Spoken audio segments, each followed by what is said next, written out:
আপনারা দেখছেন talking point.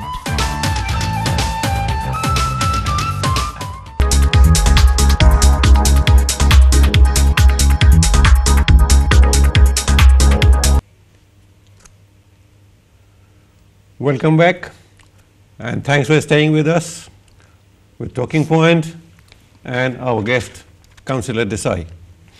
Before we went on break, Councillor Desai, we were talking about the different aspects of law and order situation and the demographic structure of Newham Councillorcy.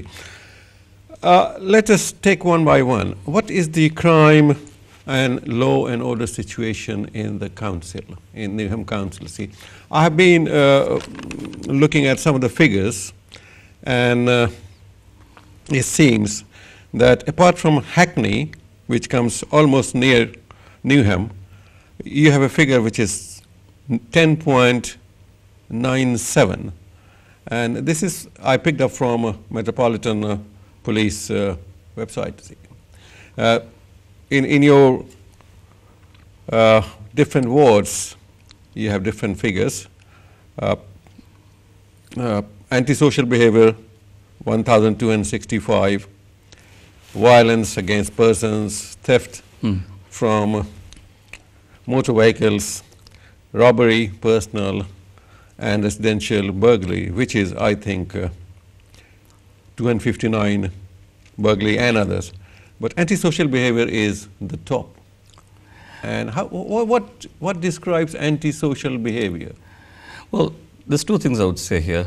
Firstly, there's crime itself and fear of crime. Yeah. No matter how much work you do, no matter how much crime falls, people still have this fear of crime, and there are different statistics. There's more fear of crime in the evenings, late evenings, and when it's dark. Right. And that's quite understandable. Particularly long dark evenings of winter. Particularly long dark evenings. I mean, I had a meeting this afternoon with the mayor and our law enforcement officers of Newham Council, and I can tell you that for Newham Borough, the police statistics for all crimes, but domestic violence and hate crimes, are actually falling. Serious crime, assault against a person, from common assault to grievous bodily harm and actual bodily harm, is going down.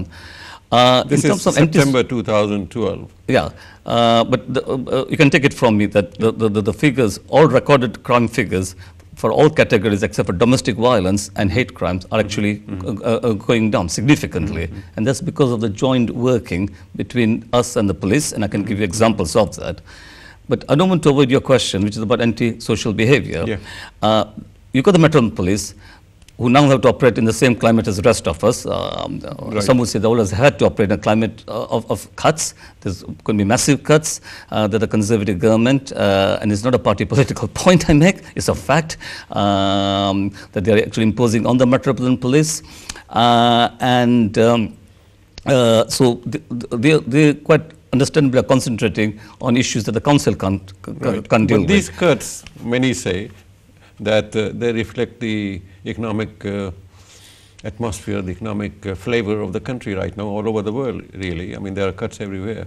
Well, that's one view. I mean, you got the Tory mantra, and it is a mantra. Every time they ask a question, well, you've been in power for 2 years, why is the economy not improving? They'll say, well, Labour left us in this mess. I mean, let us not forget that there was actually growth under Gordon Brown and Tony Blair. Then there was a world banking crisis for which we were not responsible. Gordon Brown took drastic action. There's crisis all over Europe. Crisis all over it's a world crisis. The Indian economy is showing signs of stagnation. If you read today's Bangladesh economy is showing signs of improvement. Well, I'm happy that something good is happening at least in one part of the world. But in today's Guardian, there's an article on Kingfisher Airlines and Vijay Mallya and his conglomerate. Kingfisher Airlines has been grounded, which was a success story of epitomizing the success of the Indian economy. What I would say is that you cannot just cut. You also got to have a growth strategy. If you grow, if there's more money coming to people's pockets, they will spend more. That's the way you spend your way out of recession. But what we have now is a double-dip recession, which has been caused by the fact that this government strategy is just simply cutting, and there is no alternative growth policy. There's no alternative policy. But to bring it back to reality, what does it mean for people living in East London? It means less police officers on the grounds. It means less council frontline staff, although we are trying to minimize our cuts. When you say less police constables on the beat, see, my council tax has not gone down. I am still paying the same. Well, in Newham it's not gone up. We kept it frozen for the last 4 years. It's only risen in line with inflation. So, you are still getting the same kind of money. See, maybe the central support has come down. Yeah. Maybe the central support has come down, but you're still getting the same kind of money. See. Oh no, no. If you look at Newham and the cuts that we are having to make compared to say a borough like Richmond, which doesn't have the same scale of problems that we have, the cuts that Tower Hamlets are suffering, Hackney, the government's cuts are impinging very, very, very heavily on areas that actually need those particular grants. I mean, you can only raise so much money from from council tax. It's a central government grant. That is why we have central government. That we have worked out that Newham is underfunded very heavily by millions of pounds, and it is therefore having to make those choices. What is important for residents? The need to keep frontline services going. In my own portfolio, for instance, we actually have budgeted in a way that we actually spent £2 million buying in 66 police officers from the Metropolitan Police who will work with Newham Council under our direction unless there's a major emergency and the police have got to call them back. So, because we see that as a priority. Let me give another example. Right. Free school meals, in spite of the cuts that have been imposed upon us by central government, vicious cuts, our budget is being cut by every pound, £1 in 4. Over the next 3 to 4 years. We are actually still maintaining a program of free school meals. Every primary school child in Newham, regardless of their parents' income, gets free school meal. Because we believe that a healthy diet, a nutritious diet is important to them doing well academically. We've got a scheme called Every Child a Musician, where every child in year 5 and 6, if they want to develop their musical talent, we give a free instrument and along with free tuition. We are looking at expanding our range of free programs. For instance, the mayor has got this idea of every child a reader, every child a sports person to carry on the legacy of the Olympics. So cuts in itself is not an excuse. Well, since you have mentioned Olympics, let's talk about what Olympics has done to Newham. Did it bring the promised results, the benefits? Well, let me quote a person from outside Newham. I noticed in this week's Newham Eastern Advertiser, the MP for Bethnal Green and Bow, my friend Roshna Ali, she actually has commended the mayor of Newham's work program. We got a place called Workplace, which we set up in partnership with local agencies. Because one of the complaints was that people are coming out from school, colleges without the skills that businesses need, people like City Airport and so on. And so Workplace was set up very specifically to match potential employees with employers who are looking for certain sets of skills and to help them sort of compete in the job market. Rushnara commended the mayor of Newham. It's in this week's Advertiser. Go and see it for yourself. So this, this is not, I'm not making this up. This is an outside person giving an example of how Newham is responding. We got the biggest volunteering program in the country, the biggest swims program in the country. We're actually building a new leisure center. We are not cutting down on libraries, for instance. Great. And what we want to do is, as the mayor of Newham is also a member of LOCOG, the organizing committee for the London Games, has made it repeatedly clear that if there's no legacy left behind after the Olympics, in terms of job creation, real jobs, proper jobs, long-term jobs, if there's not a sporting legacy left behind, the Olympics is about people. The show has now moved on to Rio, but we are still here in East London. Did it create jobs, I mean, temporary or long-term for the Newham residents? Well, it's too early to say that. I mean, because, and again, there have been articles in the national economic press about this. The real results, the long-term results, it will take months to work out the effects of how these standards fundamentally change. But when you look at Stratford City, a whole new city, the Olympic Village, that's going to be turned into housing, mixed housing, a mixture of social housing plus private housing. There are new schools being built in and around the Olympic campus, along with Westfields, which has actually employed people from Newham. the Westfield Skills Academy, working with workplace and local sort of employers, I mean, all the planning applications we deal with, the first question we always ask is, how many jobs will this create? How many of those jobs will go to local people? What sort of jobs are there? All jobs are important, of course, but it's also you want jobs that actually can skill people, can actually give them a career path, and so on and so forth.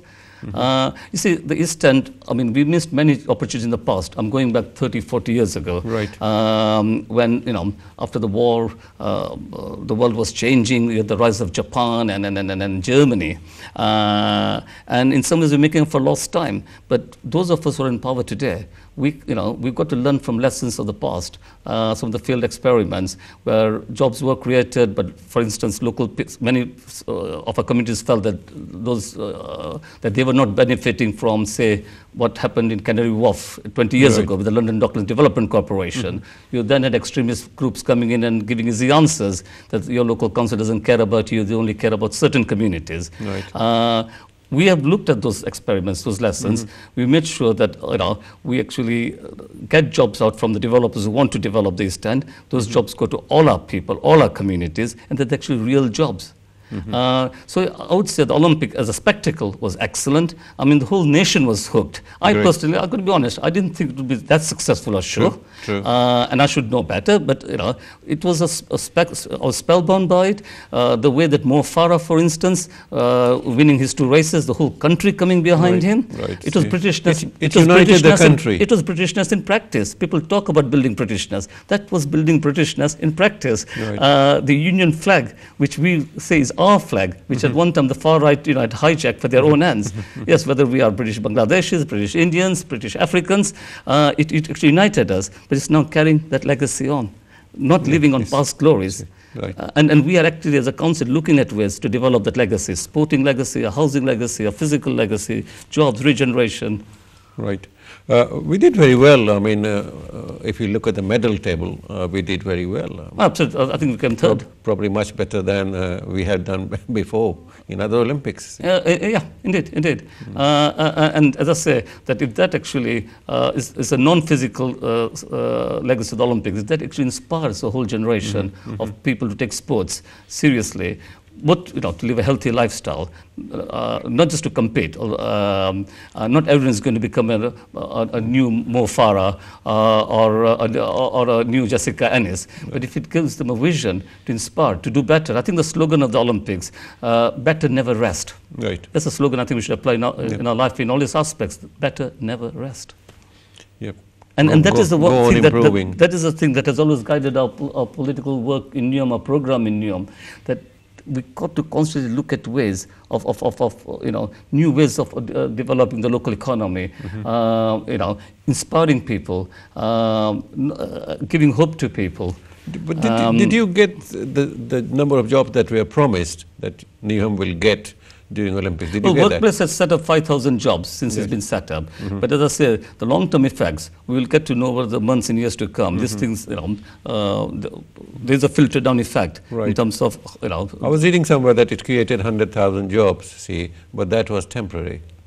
Well, inevitably, given the nature of events like the Olympics, there will be lots of temporary jobs, a lot of jobs in security and so on, jobs which will obviously go once the games are over. But with the setting up of the Queen Elizabeth Royal Park, the future of the stadium is yet to be decided, but there's no doubt that it will be put to very good use. But there are interested world-scale events, lots of benefits for Newham residents, and so on. We are hoping that local community groups, local schools will take advantage of the stadium and its facilities. And inevitably, these events, concerts, whoever uses it, sporting organizations, that will bring in revenues, bring in more jobs. There is a potential for a whole leisure-based industry to be set up around the Olympic Stadium. Yeah. And the economy affects... Your East Ham club is interested in that. West Ham. Well, they are one of the parties that are rumoured, certainly if the press is to be believed, have expressed interest. They are based in the area. I can't comment on, but yes, from what I gather, they are certainly interested. It has really regenerated the whole area, isn't it? I mean, it has provided the leadership, it has provided the economic activity, and it has provided the the natural boost and spirits have gone high and people became one, as you said, the feel-good factor, as you said, yes. Yeah, and that is, I think, now the next stage that we, for too long, I'm talking historically here over the last 50 years, we've had this culture of dependency, of not giving it a go. And what is good for people in other parts of London that happen to be more advantaged than us, that should not be the case. We are as good as anywhere else. We've got to aspire for the best. Our political job and as a community is to ensure that we inspire our children to achieve their full potential and to break out of this cycle of despondency, dependency. Right. And that is why I'm excited of the future of the East End, and in particular Newham. I mean, as I talked to you about all the work we are doing, the Olympics, Stratford City, the developments along the river, the housing developments, London City Airport, the new London that is actually growing out eastwards along the river. The new airport on Boris Island. Well, that's Boris Johnson's vision. But what cannot be disputed, that London has moved eastwards. Right. And I may be biased here, but I think all the evidence points to the fact that Newham is the heart of the new London. And now, don't forget the transport links, which is very important in any modern city economy, national economy. Stratford is now the most well-connected place in this country. It will be soon, hopefully. Councillor Desai, we have to take a break here. And after that, when we come back from the break, we will talk more about the East Ham and West Ham and our perceptions about our future. Hopefully, and then viewers, we'll take a break. Don't go away. We'll come back. Thank you.